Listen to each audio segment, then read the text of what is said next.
Hello viewers, welcome to the channel. आज हम पढ़ेंगे क्लासिफिकेशन ऑफ वायरस। इससे पहले हम चैप्टर पढ़ रहे थे बायोडाइवर्सिटी इन क्लासिफिकेशन। उसके अंदर हमने पढ़े डोमेन सारे पढ़ लिए, किंगडम एनिमलिया सारे जो फाइलम वगैरह पढ़ लिए। अब ये सवाल पैदा होता है कि ये वायरस कहाँ पे आता है, ठीक, किस ग्रुप के अंदर आता है। इधर जो है डोमेन यूकेरिया के हमारे पास 3 डोमेन है, ठीक है। Why virus is not included in, किसी डोमेन के अंदर, कौन से डोमेन के अंदर है या क्या है या नहीं है, बिल्कुल नहीं है, किसी भी डोमेन में नहीं रखा गया। अब तक हमें नहीं पढ़ा था तो नहीं है। तो एनी ऑफ 3 डोमेन्स किसी के अंदर भी नहीं रखा गया। आर्किया के अंदर भी नहीं रखा गया, बैक्टीरिया के अंदर भी नहीं रखा गया, यूकेरिया के अंदर भी नहीं रखा गया। फिर हम ये डिफरेंस भी पढ़ेंगे कि भाई डिफरेंस अमंग वायरस क्या है और वायरोइड्स क्या होता है, वायरियॉन्स क्या होता है, ये भी फर्क हम पढ़ेंगे। तो सवाल ये पैदा होता है कि वायरस को किसी भी जो है डोमेन के अंदर क्यों रखा नहीं गया, ठीक है। तो पहले इसको डिस्कस करते हैं। भाई देखो, वायरस को इसलिए किसी भी जो इसके अंदर नहीं रखा गया क्योंकि वायरस जो है उसके अंदर सेलुलर प्रॉपर्टी नहीं है, उसको लिविंग ऑर्गेनिज्म कंसीडर नहीं किया जाता। वायरस को लिविंग ऑर्गेनिज्म कंसीडर ही नहीं किया जाता। क्यों नहीं किया जाता? क्योंकि देखो वायरस जो है ना, वायरस एक लफ्ज निकला है वीनोम से, इसका मतलब होता है पॉइजन। इसको हम डिटेल में, इसका अलग से चैप्टर है उसके अंदर भी हम पढ़ेंगे। तो लेकिन यहाँ पे जस्ट ये पूछा, यहाँ पे है कि क्लासीफाई किस तरह से करें, कहाँ पे करें। जब हमने दूसरे ऑर्गेनिज्म्स किए हैं तो इसको क्यों नहीं क्लासीफाई किया। तो वायरस और वीनोम ये बिल्कुल छोटे होते हैं, माइक्रोस्कोपिक होते हैं, हमें नजर नहीं आते, और ये जो है ओब्लिगेट पैरासाइट होते हैं। ओब्लिगेट पैरासाइट का मतलब क्या होता है? एनी हाउ किसी ऑर्गेनिज्म के अंदर रहेंगे तो एक्टिव होंगे, वरना नहीं। तो यहां से ही पता चलता है कि इनके अंदर लिविंग ऑर्गेनिज्म की प्रॉपर्टी नहीं है। इसके अंदर जस्ट जेनेटिक मटेरियल होता है और ऊपर से जो है कोट होता है, एक ऊपर से कोट होता है जिसको कहते हैं कैप्सिड, ठीक है। अदरवाइज इसके अंदर कुछ नहीं होता। ना ही ऑर्गेनल्स होते हैं, जैसे माइटोकॉन्ड्रिया वगैरह। नॉर्मल सेल के अंदर जो है न्यूक्लियस होता है, माइटोकॉन्ड्रिया होती है, एंडोप्लाज्म रेटिकुलम होती है। इनके अंदर ऐसा कुछ भी नहीं होता। जब इनके अंदर ऐसा कुछ है ही नहीं तो उसको हम कैसे कहें? इसके अंदर सेल ही नहीं है। हमें पता है कि लिविंग ऑर्गेनिज्म का बेसिक यूनिट जो होता है वो सेल होता है। इनके अंदर सेल है ही नहीं, तो हम इसको कैसे जो है लिविंग ऑर्गेनिज्म कंसीडर करें? बिकॉज इट इज असेल्युलर, ये सेल वाला है ही नहीं। Cell theory does not support it, क्योंकि हमें पता है कि cell is a basic structure and function of life. मतलब हर लिविंग ऑर्गेनिज्म का बेसिक यूनिट कौन सा होना चाहिए? सेल होना चाहिए, लेकिन इसके अंदर सेल ही नहीं। तो हम किस तरह से इसको रखें किसी के अंदर, जो कि क्योंकि बाकी जो डोमेन थे 3, उनके अंदर सेल तो थे, चाहे उनके अंदर सेल वाल किसी के अंदर नहीं थी, किसी के अंदर कंपोजिशन में डिफरेंट था, किसी के अंदर न्यूक्लियर मेम्ब्रेन नहीं थी, उसका डिफरेंस था, लेकिन सेल सबके अंदर थे। तो वायरस के अंदर सेल नहीं होता, तो इसलिए इसको नहीं रखा गया। तो अब जो है सेल वायरस की कौन सी प्रॉपर्टीज जो लिविंग प्रॉपर्टीज है, कौन सी जो है नॉन लिविंग प्रॉपर्टीज। देखो वायरस जो है बॉर्डर लाइन है बिटवीन। अगर हम कह रहे हैं कि उसको नहीं रखा गया, उसके अंदर लिविंग की प्रॉपर्टीज नहीं है, तो फिर हम उसको क्यों पढ़ते हैं बायोलॉजी में? इसलिए पढ़ते हैं क्योंकि इसके अंदर कुछ प्रॉपर्टीज हैं लिविंग ऑर्गेनिज्म की। बेटा देखो लिविंग प्रॉपर्टीज कौन सी है वायरस? एक तो इनके पास प्रोटीन होता है, ठीक है, और इनके अंदर जेनेटिक मटेरियल होता है, कोट होता है, ठीक है। अभी मैंने दिखाया आपको कि इसके अंदर जो है ये जो है प्रोटीन का कोट होता है, ठीक है, और ये जेनेटिक मटेरियल होता है। तो डीएनए होता है या आरएनए होता है, इनके अंदर दोनों साथ नहीं होते, डीएनए या आरएनए होता है। हमारे अंदर क्या होता है? डीएनए आरएनए दोनों होते हैं, इनके अंदर कोई एक होता है। तो उस हिसाब से जो हम इसको कैसे क्लासीफाई करें? So have proteins have genetic material can replicate, इसको जो है रिप्लीकेट भी कर सकता है ये, ठीक है। मीन्स 1 से 2 बन सकते हैं, 2 से 4, इस तरह से रिप्लीकेट करते रहते हैं। ये 3 प्रॉपर्टीज लिविंग ऑर्गेनिज्म की हैं। और नॉन लिविंग ऑर्गेनिज्म की प्रॉपर्टी कौन सी है? कि इनके पास सेल नहीं है, पहली बात, क्योंकि हर लिविंग ऑर्गेनिज्म के लिए शर्त होती है कि सेल हो। दूसरा ये कैन बी क्रिस्टलाइज, इनको क्रिस्टलाइज्ड फॉर्म में किया जाता है। मीन्स उसको जो है बंद करके हम रख सकते हैं, वो हमेशा के लिए जिंदा रह सकता है। फिर जो है मतलब उसको जब भी हम किसी के अंदर वापस डालेंगे किसी लिविंग ऑर्गेनिज्म के अंदर तो एक्टिव हो जाएगा। तो ये इनएक्टिव आउटसाइड द होस्ट, किसी भी होस्ट से जब बाहर होता है तो इनएक्टिव होता है, लेकिन किसी के अंदर जाता है तो एक्टिव बन जाता है, उसकी मशीनरी यूज करता है। तो अब इसकी क्लासिफिकेशन कैसे हुए? ठीक, क्लासिफिकेशन इसको कैसे की जाए, वायरस की खुद की क्लासिफिकेशन कैसे की जाए? तो वायरस खुद को क्लासिफाई किया गया है on what basis viruses are classified. Viruses को जो है क्लासिफाई किया गया है इन चीज़ों, 4 चीज़ों की बुनियाद पे, वो हम 1 बाय 1 करके पढ़ते हैं बुक के अंदर। एक तो है जेनेटिक मटेरियल, के बुनियाद पे कि इधर डीएनए है या आरएनए, उसके बुनियाद पे। दूसरा है रेप्लिकेशन स्ट्रेटजी कि रेप्लिकेट कैसे करता है, इधर डीएनए की मदद से या आरएनए की मदद से, किसकी मदद से करता है। मार्फोलॉजी के इसकी शक्ल कैसी है, इधर जो है इसकी शक्ल जो है टोबैको मोज़ेक वायरस की तरह जो है, टोबैको मोज़ेक वायरस की तरह जो है हेलिकल लाइक है, ठीक है, या जो है इसकी जो है आइकोसेड्रल जो है मतलब ज़्यादा जो है फेसेस वाली है, या इसकी जो शक्ल है लेम्डा बैक्टीरियोफेज वायरस की तरह है, इस तरह से है मतलब, या गोल्फ बॉल की तरह है। इस तरह के डिफरेंट शेप्स होते हैं, उसकी बुनियाद पे भी इसको क्लासीफाई किया गया है। तीसरी पॉइंट मार्फोलॉजी। चौथी पॉइंट है होस्ट के बुनियाद पे, होस्ट के बुनियाद पे भी इसको क्लासीफाई किया गया है। होस्ट के बुनियाद पे कैसे कि कुछ वायरस वो होते हैं जो एक्ट करते हैं एनिमल्स पे, तो एनिमल उनका क्या होगा, होस्ट होगा, तो एनिमल वायरसेस कहेंगे, एनिमल वायरसेस कहेंगे, ठीक है, जैसे कोरोना वायरस वगैरह, ठीक है। कुछ ऐसे एनिमल्स होते हैं वायरस होते हैं जो प्लांट पे एक्ट करते हैं, तो उनको कहा जाता है प्लांट वायरस, ठीक है। कुछ ऐसे होते हैं जो बैक्टीरिया पे एक्ट करते हैं, इनका जो होस्ट होगा वो बैक्टीरिया होगा, ठीक है। बैक्टीरिया के अंदर वो एक्टिव होंगे, बाकी किसी के अंदर जाएंगे तो इनएक्टिव होंगे, काम नहीं करेंगे, तो उन वायरस को क्या कहा जाएगा, बैक्टीरियोफेज कहा जाएगा, बैक्टीरियोफेज वायरस। तो ये 3 टाइप के जो है इनकी जो है क्लासिफिकेशन है। अच्छा, चौथे भी हैं वो आर्किया वाले, आर्किया पे एक्ट करेगा, उनका होस्ट है, तो उसको जो है आर्कियोबैक्टीरिया कहेंगे, ठीक है, आर्किया वायरस कहेंगे, ठीक है, मतलब उनका जो होस्ट है आर्किया पे जो करेंगे। ये 4 जो है इसके होस्ट होते हैं, animals, plants, bacteria and archaea. अच्छा, अब जो है ये होस्ट हो गया। अब हमें क्लियर करना है कि वायरस किसे कहते हैं, वायरोइड्स किसे कहते हैं, वायरियॉन्स किसे कहते हैं, ठीक है। फिर एक और सवाल पैदा होता है, ये भी हम क्लियर करते हैं। वायरस किसे कहते हैं, वायरस क्या होता है, ये जो डीएनए या आरएनए, ठीक है, और उस प्लस जो है कोट होता है प्रोटीन का बना हुआ, तो उसको वायरस कहते हैं। वायरस जो है एंटिटी होता है छोटा। अगर वायरस के पास जो है इन्वेलप वगैरह सारे साथ हैं तो उसको कंप्लीट वायरस को कहेंगे, और एक्टिव वायरस को कहेंगे वायरोन्स, ठीक है। तीसरे होते हैं वायरोइड्स, ठीक है। वायरोइड्स क्या होते हैं, ये जो है इससे भी स्मॉलर, ठीक है, वायरस से भी स्मॉलर एक वायरस की तरह जो है एंटिटीज होती हैं, ठीक है। वायरस को डायरेक्टली लिविंग ऑर्गेनिज्म नहीं कहा जाता, ऑर्गेनिज्म नहीं कहा जाता, एंटिटी कहा जाता है। तो वायरोइड्स क्या होते हैं, बिल्कुल छोटे होते हैं, ये आरएनए के स्मॉलर सर्कुलर होते हैं, जो काम करते हैं एज ए वायरस की तरह काम करते हैं, लेकिन वायरस नहीं होते।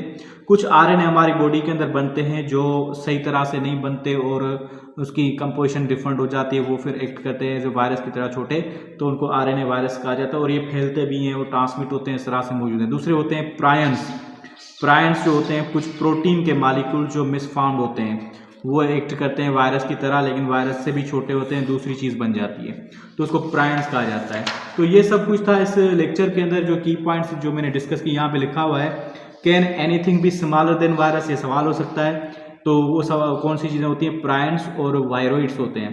प्रायंस क्या होते हैं, प्रोटीन के मालिक्यूल्स होते हैं, वायरोइड्स क्या होते हैं, आरएनए के मालिक्यूल्स होते हैं। तो चलें अब देखते हैं कि किताब में क्या कहता है इसके बारे में, जो है क्लासिफिकेशन वायरस, सारी हम डिटेल में पढ़ते हैं, ठीक है। चलें जी, देखें इसके अंदर क्या है, क्लासिफिकेशन ऑफ वायरसेस। देखो इस चैप्टर के अंदर जो है हमने तीन जो है डोमेन्स की थी, ठीक है, एक आर्किया, फिर जो है बैक्टीरिया, तीसरा यूकेरिया। अब वायरसेस किस में आएंगे, वायरस को कहाँ पे क्लासीफाई करें, वायरस के लिए अलग से चैप्टर भी है इसके अंदर, लेकिन यहाँ पे ये सवाल पैदा होता है कि वायरस को क्लासीफाई कहाँ करें, क्योंकि ये जो चैप्टर है इसके अंदर क्लासिफिकेशन का बोला गया है, ठीक है। तो वायरस को क्लासीफाई कहाँ करें, इसके बारे में यहाँ पे बात की गई है। बाकी वायरस की प्रॉपर्टी जो है वो आगे पढ़ेंगे उस चैप्टर के अंदर, यहाँ पे भी कुछ पढ़ते हैं। देखिए वायरसेस जो होते हैं, वायरसेस जो हैं इनको लिविंग ऑर्गेनिज्म पहली बात तो कंसिडर नहीं किया जाता ना, वही बात आ गई, viruses are not considered as organism, क्योंकि ऑर्गेनिज्म का जो बेसिक यूनिट होता है वो सेल होता है, और ये क्या होते हैं, असेलुलर होते हैं, means without cells, not made of cells, they lack any of the characters of 3 domains of life. Life के जो करेक्टर्स होते हैं उनके उनमें से कोई भी करेक्टर इनके अंदर नहीं है जो 3 डोमेन्स थे, ठीक है। तो इनको इस वजह से are not classified in any domains and any kingdom, किसी के अंदर उसको क्लासीफाई नहीं किया गया इस वजह से, ठीक है। अच्छा, और जो है वायरस, क्यों वायरस के अंदर सेल नहीं है तो क्या है उसके अंदर? तो a virus consist of nucleic acid, DNA या आरएनए होता है इसके अंदर, सराउंडेड बाय प्रोटीन कोड, इसके पास प्रोटीन कोड होता है बस। They can not run any metabolism and depend upon the host cell, इनके पास कोई भी रिएक्शन नहीं होता, इनके जस्ट जो है बॉडी के अंदर जेनेटिक मटेरियल होता है ऐसे, और ये प्रोटीन कोड होता है। तो इसके अंदर कोई ऑर्गेनल ही नहीं है जो काम करें, ना ही प्रोटोप्लाज्म में कुछ भी नहीं है। तो ये डिपेंड करता है होस्ट के अंदर, होस्ट का जो मशीनरी जो जिसके अंदर रहेगा उसकी मशीनरी जो है उसको यूज करेगा अपने कामों के लिए, ठीक है, अपना डीएनए जो है वो यूज करेगा बस, ये है इसकी कंडीशन है। अच्छा, अब जो है दे can not run any metabolism होता ही नहीं है, ना ब्रेकडाउन कोई भी नहीं होता है, depend upon the host cell including plants, animals and bacteria to replicate and synthesize their proteins, ये उसको यूज करते हैं। होस्ट कौन से हो सकते हैं? प्लांट्स भी हो सकते हैं, एनिमल्स भी हो सकते हैं, बैक्टीरिया भी हो सकते हैं, रिप्लिकेट करें, जस्ट रिप्लिकेशन करता है। Virus are classified based on several characters के बुनियाद पे क्लासिफाई किया। अब क्लासिफिकेशन कैसे की जाए वो यहाँ पे इस बुक में जो है चैप्टर के अंदर दी गई है। एक तो है जेनेटिक मटेरियल की बुनियाद पे, ठीक है, दूसरा है रेप्लिकेशन स्ट्रेटेजी, रिप्लिकेट कैसे करता है, तीसरा है मार्फोलॉजी, और चौथा है एंड होस्ट से इन्फेक्ट, किस होस्ट पे जो इन्फेक्ट करते हैं। तो 4 तरीकों से इनको क्लासिफाई किया जाता है। एक जेनेटिक मटेरियल के बुनियाद पे, रिप्लिकेशन स्ट्रेटेजी की बुनियाद पे, मार्फोलॉजी की बुनियाद पे, और होस्ट दे इन्फेक्ट उसकी बुनियाद पे। जेनेटिक मटेरियल इधर डीएनए होता है या आरएनए होता है, ठीक है, इनके अंदर दोनों कभी नहीं होते, या तो डीएनए होगा या आरएनए होगा, दोनों कभी नहीं होते, इसकी बुनियाद पर क्लासिफाई किया गया है, ठीक है। तो अब देखते हैं कि इनकी क्लासिफिकेशन कैसे है। इनकी क्लासिफाई किसने की है? The classification of virus follows guideline step by the international committee on taxonomy of virus, international committee है उसने क्लासिफाई किया है, ठीक है। Classification on the basis of host range, पहली बात कि किस होस्ट पे ये एक्ट करते हैं या किस होस्ट के अंदर रहते हैं उसके हिसाब से क्लासिफिकेशन। तो होस्ट इनके 3 होते हैं मेनली, एक एनिमल वायरस जो एनिमल के अंदर रहेंगे, दूसरे प्लांट वायरस जो प्लांट के अंदर रहेंगे, तीसरे बैक्टीरियोफेज जो है बैक्टीरिया के अंदर रहेंगे। अच्छा, 4 हैं कि आर्किया वायरस तो आर्किया के अंदर रहेंगे, ठीक है। तो एनिमल वायरस वो होते हैं जो इन्फेक्ट करते हैं एनिमल्स को इंक्लूडिंग ह्यूमन। एग्जाम्पल इसके कौन से हो गए? एग्जाम्पल हो गए आपके इन्फ्लुएंजा हो गया, ठीक है, इन्फ्लुएंजा वायरस हो गया, रेबीज वायरस हो गया, ये हो गया। और इसके अलावा प्लांट वायरस वो होते हैं जो प्लांट पे इफेक्ट करते हैं, जैसे टोबैको मोज़ेक वायरस जो फर्स्ट डिस्कवर्ड था, ठीक है, पोटैटो है, पोटैटो वायरस। इनफेक्ट बैक्टीरियोफेज वो होते हैं बैक्टीरिया पे इफेक्ट करते हैं, जैसे T4 फेज होता है, लैम्डा फेज होता है, ठीक है, T4 जो फेज होता है, दूसरा लैम्डा फेज होता है। अच्छा, इन्फेक्ट आर्किया बैक्टीरिया पे इन्फेक्ट करें, एग्जाम्पल सल्फोब्लस स्पाइंडल शेप्ड वायरस, इस तरह से।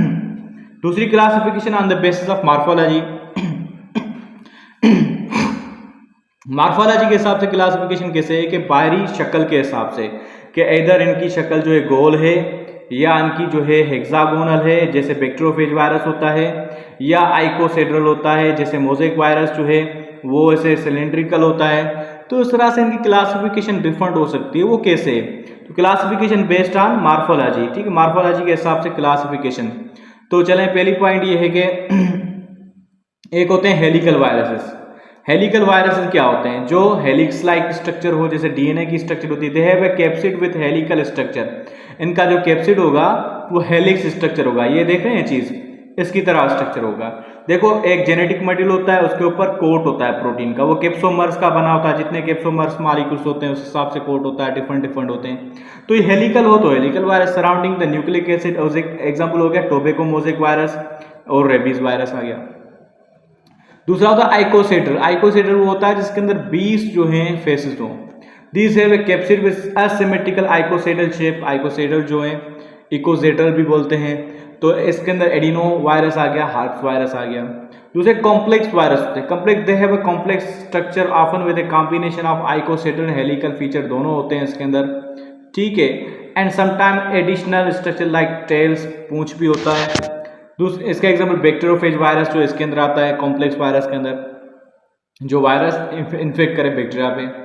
अच्छा, इसके अलावा enveloped viruses, these have an outer lipid envelope, इसका जो है बाहर वाला इन्वेलप जो होता है उसके पास होता है लिपिड का इन्वेलप होता है, ठीक है। मतलब प्रोटीन कोट होगा, ये प्रोटीन कोट है, इसके ऊपर जो है एडिशनल लिपिड का कोट होता है। ये लिपिड का कोट क्यों आता है इनके पास? जब ये किसी सेल के अंदर रिप्लिकेट करते हैं, इसने रिप्लिकेट किया इसके अंदर, अब जब बाहर निकला तो इसके ऊपर ये लिपिड की लेयर भी लग गई, तो इस वजह से ये लिपिड इनके पास होती है, तो इन्वेलप बन जाता है, ठीक है। अच्छा, उसके बाद नॉन इन्वेलप्ड वायरस वो होते हैं this lack an outer lipid envelope and consist only of capsid enclosing the nucleic acid, ठीक है। अच्छा, उसमें इन्वेलप के अंदर वायरस के अंदर एग्जाम्पल कौन सा है? इन्फ्लुएंजा वायरस और HIV आ गया, ठीक है। अच्छा, इसके अंदर पोलियो वायरस, एडिनो वायरस, ये इसके एग्जाम्पल हो गए। ये कुछ एग्जाम्पल हैं स्ट्रक्चर के हिसाब से। ये हेलिकल आ गया, दूसरा ये आइकोसेटल आ गया, ये कॉम्प्लेक्स आ गया बैक्टीरियोफेज, ये इन्वेलप्ड आ गया, ये नॉन इन्वेलप्ड, ये कौन सा होगा? टोबैको मोज़ेक हो गया, ठीक है। ये कॉम्प्लेक्स, ये बैक्टीरियोफेज हो गया, ये जो है HIV हो गया, इस तरह से। अब जो है तीसरी classification on the basis of genetic material के, इसके अंदर जेनेटिक मटेरियल कौन सा है? एक होते हैं DNA वायरस, क्योंकि मैंने बताया था इसके अंदर या तो DNA होगा या तो RNA होगा, दोनों कभी नहीं होंगे। तो DNA वायरस वो होते हैं with DNA as their genetic material, this DNA can be single stranded होगा, SS मतलब सिंगल स्ट्रैंडेड DNA, और double stranded DNA example include कौन से हैं? ठीक है, डबल स्ट्रैंडेड वायरस के कौन से एग्जाम्पल है? Adeno virus cause respiratory infection करता है, हार्प्स वायरस, ठीक है, काज हर्प्स चिकन पॉक्स, और single stranded DNA viruses parvo virus cause gastroenteritis, ठीक है। इसके अलावा जो है RNA virus with RNA is the genetic material, virus वो जिनके पास RNA हो जेनेटिक मटेरियल के तौर पे, their RNA can be single stranded हो या डबल, RNA भी सिंगल और डबल स्ट्रैंडेड होता है, वो उनके पास होता है, ठीक है।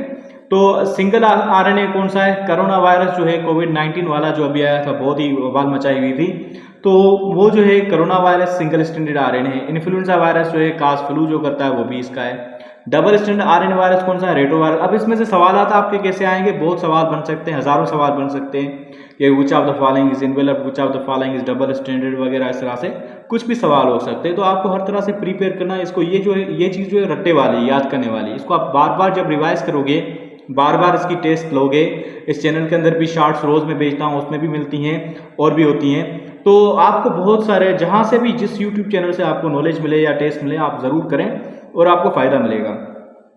अच्छा, तीसरा नंबर क्लासिफिकेशन, एक तो क्लासिफिकेशन हमने की होस्ट के मुताबिक, दूसरा मार्फोलॉजी के हिसाब से, तीसरा जो है हमने जेनेटिक मटेरियल, अब चौथा है रिप्लिकेशन स्ट्रेटजी, किस रिप्लिकेशन किस तरह से करता है, ठीक है, रिप्लिकेशन किस तरह से करता है।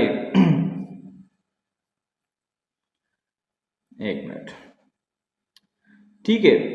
Classification based on replication, positive sense RNA virus होते हैं। पॉजिटिव मतलब उसका जो RNA है वो डायरेक्टली एक्ट करेगा एज ए DNA, मतलब उसको कन्वर्ट होने की जरूरत नहीं पड़ेगी, तो उसको कहते हैं RNA sense virus. The RNA genome is directly translated to proteins by the host cells ribosomes. The RNA genome directly convert हो जाता है। एग्जाम्पल इंक्लूड पोलियो वायरस हो गया, हेपेटाइटिस वायरस हो गया, ठीक है। उसके अलावा जो है negative sense RNA virus, negative sense RNA virus वो होते हैं द DNA, इनका जो RNA जीनोम होता है इस ट्रांसक्राइब इनटू मैसेज RNA, पहले क्या होगा इसमें मैसेज RNA में कन्वर्ट होगा, वही सेम उसकी तरह DNA से RNA की बनने जो है की तरह वही सेम चीज। Negative the RNA genome is transcribe into message RNA पहले होगा by viral RNA polymerase before translation, ठीक है, उसमें कन्वर्ट। एग्जाम्पल इंक्लूड रेबीज हो गया virus, Ebola virus. Reverse transcript virus, reverse मतलब रिवर्स ट्रांसक्रिप्शन किसे कहते हैं? DNA से मैसेंजर RNA को बनने को कहते हैं ट्रांसक्रिप्शन, ठीक है, ट्रांसक्रिप्शन कहलाता है। लेकिन जब आरएनए से डीएनए बने तो उसको कहते हैं रिवर्स ट्रांसक्रिप्शन।